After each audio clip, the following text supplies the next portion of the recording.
Hey folks, Jonathan here, working. Picked up another vehicle, another truck. I want to show you. All right, this is a 1970 C-10. First, we'll give you the story real quick on this. You know, I bought the race car the other day, and I bought it, and I told everyone what I gave for it, $405. The guy was going to take it to the junkyard. At the junkyard, it would have probably brought $150. But I had a couple of people say something about it. Well, you know, the price is up because you want it. I paid up for it because, you know, not only did I think it was worth that much, but I was also dealing with a new scrap guy. And, you know, if you treat people right, they'll look out for you. So that was the first car I'd bought from him. And I talked to him quite a while back about, you know, starting to try to get some stuff when he gets some old stuff. Anything old, you know, that he got, don't take it to the junkyard, bring it to me, talk to me, call me, whatever. Well, he shows up with driving his personal car.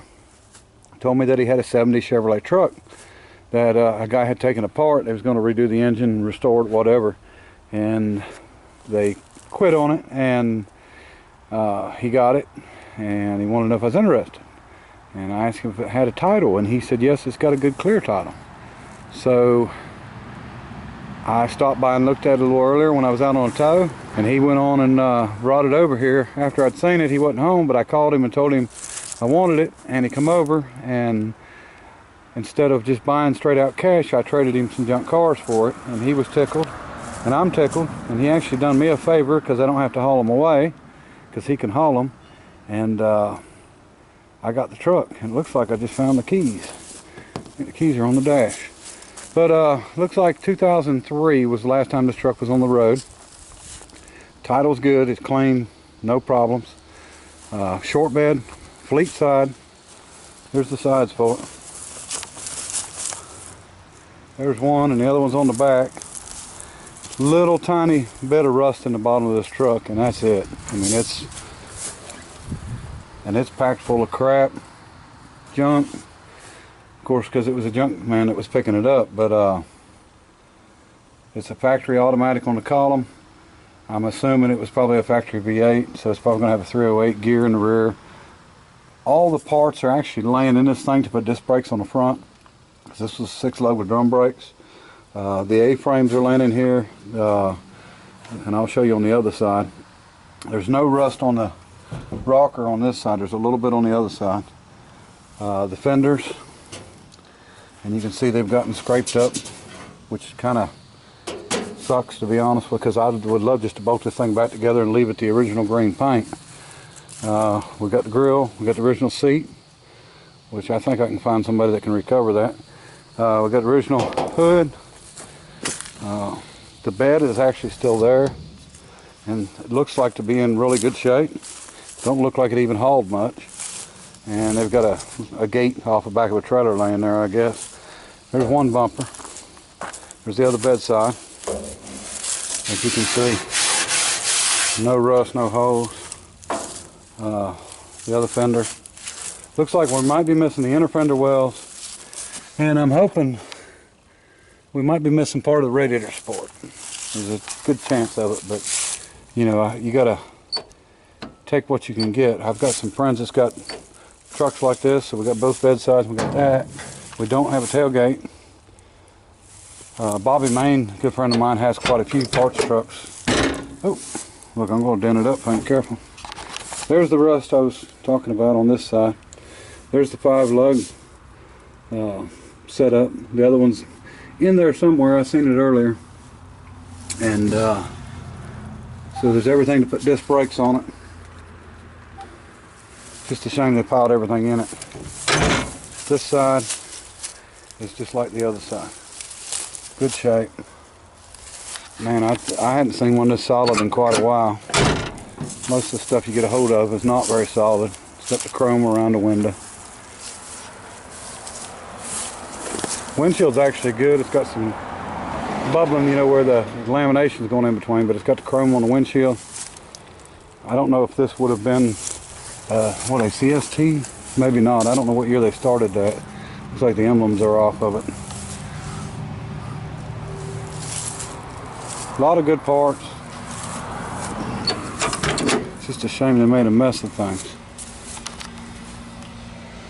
So we'll just have to get it all cleaned out. We're going to put this to the side a while, and we'll get that engine ready, and we'll probably just put it over right into this and put this truck back together with the old original green paint.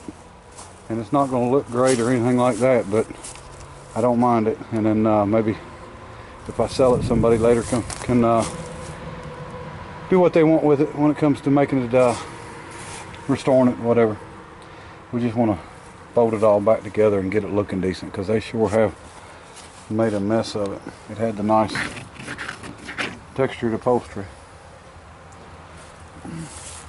V6 head.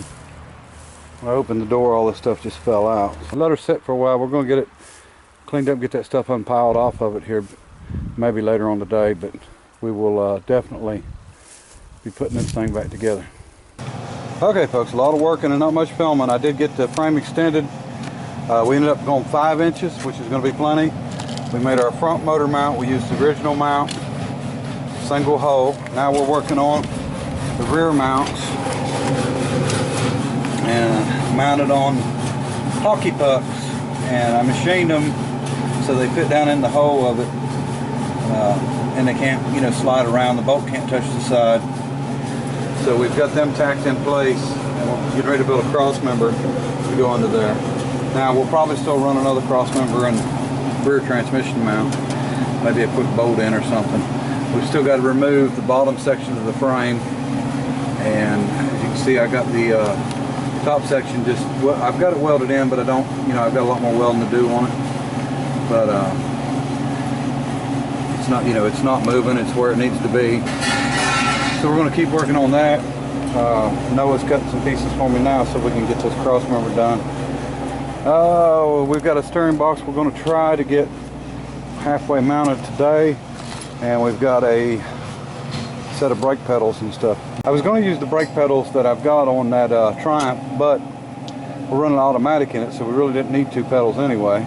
So we're going to run them on here, and then we'll figure it out from there. But we've got some of this truck cleaned up. Still don't have anything welded in. It's all just sitting in there, so it's not squared or anywhere where it needs to be yet. But we did get a lot of it cleaned up. So Noah worked on getting the paint off the doors and the cowl. And you know, like I said, we don't want a Bondo mobile. We want a good steel car here. So anyway, just wanted to remind everybody too, we had the cruise in last night. Had some nice cars and stuff there. Scott has put it on his channel. As of while I'm filming this, unless he's put it on since I've looked on the computer, he's put part 1 on. I guess he's doing 2 parts. So check it out.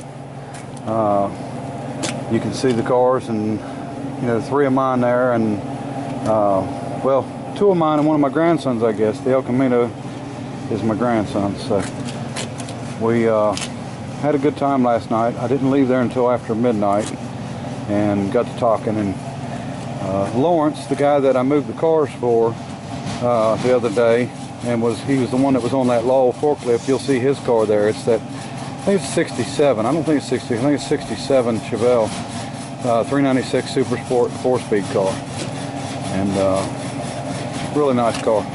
Anyway, Noah's in there cutting some pieces for me. I'm going to climb back in here, and we're going to start getting this cross member built to go across, and then we're going to get it all welded in, and we'll go from there.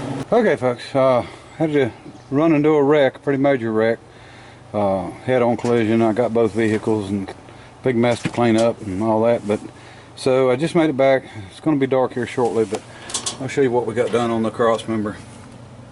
I got it put in and built, and it's just 1x2 tubing and plates, so we'll get everything welded in good and finished up. So that's going to work just fine. Now, you know, it's up in the air as to whether you can would actually need a mount on the back of this transmission or not. I'm sure there was going to be a, you know, half the people that watch this is going to say no, and half the people watch is going to say yes. Either way, I need to add some more cross members in between this frame, so I'm going to add one in either way. It'll probably just be a bolt in. The only bad part about this is come out of a Mustang, so it actually leans.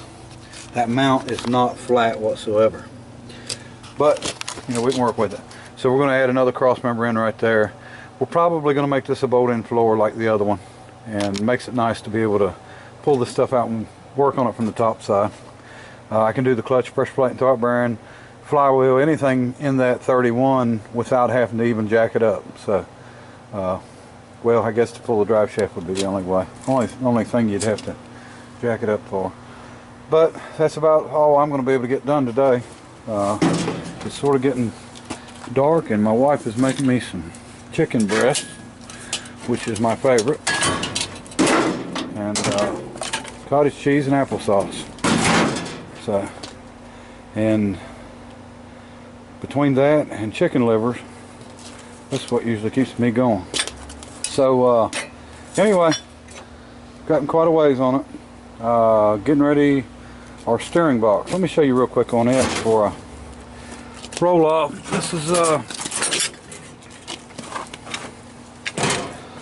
okay, steering box is going to mount inside, and here it is. And I don't know what this box is. I didn't even look to see what brand it is. Probably a Saginaw if I was a guess, but I don't see no big S on it anywhere.